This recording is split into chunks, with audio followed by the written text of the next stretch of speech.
সিপিএমের কিছু দালাল ছাড়ে রাখো তারপরে উন্নয়ন রূপা যায় না। আইআরটিও সাহেবের বিরুদ্ধে যারা চক্রান্ত করছেন হুশি সিপিএমের দালালরা হুশি সিপিএমের দালালগিরি করে ধর্মনগরে করে উন্নয়ন রূপা যায় না। দালাল রাজীব পাল হুশি।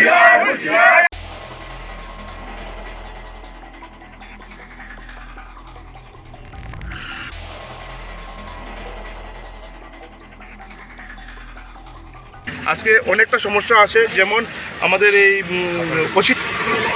অসিত সরণি, এরপরে আরও কিছু কাটলটিলা ওইসব জায়গাতে বিগত 25 বছর মালাগার পাড়া বিগত 25 বছর থেকে সেখানে কোনো ধরনের কোনো সুবন্দোবস্ত হয়নি।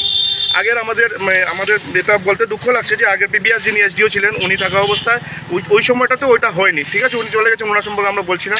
কিন্তু এরপর যিনি এসেছেন এখানে এসডিও হয়ে উনি এসে 20-25 দিনের মধ্যেই সেই 30 বছর থেকে রাখা সমস্যাগুলো পুরোপুরি সমস্যার সমাধান করে দিয়েছে। এখন যে উন্নয়নমুখী কাজ হচ্ছে এখানে আমাদের মাননীয় অধ্যক্ষ সাহেব আছেন, ওনার কনস্টিটিউয়েন্সিতে শুধু উন্নয়ন আর উন্নয়ন হচ্ছে, জলের যে সমস্যাগুলো ছিল ওগুলো সব মিটিয়ে যাচ্ছে আস্তে আস্তে। এই 25 দিনের মধ্যেই সেটা আমরা লক্ষ্য করেছি। এখন আমরা এর জন্য অত্যন্ত এর সাথে বলতে হচ্ছে যে আগরতলাতে কিছু চক্রান্তকারী আমলা আছেন যারা সিপিএমের অনেক দিন থেকে পৃষ্ঠপোষক এবং দালালি করে আসছেন। রাজীব পাল মহোদয় ওনার এইসব চক্রান্তের ইয়েতে আমরা ধিক্কার প্রতিবাদ জানাই, কারণ এখন যিনি আছেন আমরা ওনাকেই এখানে রাখতে চাই। আমাদের উন্নয়ন এবং ডেভেলপমেন্টের জন্য যতটুকু দরকার আমরা ওনার কাছ থেকে সেই ধরনের সাপোর্ট পাচ্ছি, সুতরাং যে আছেন উনিই থাকবেন।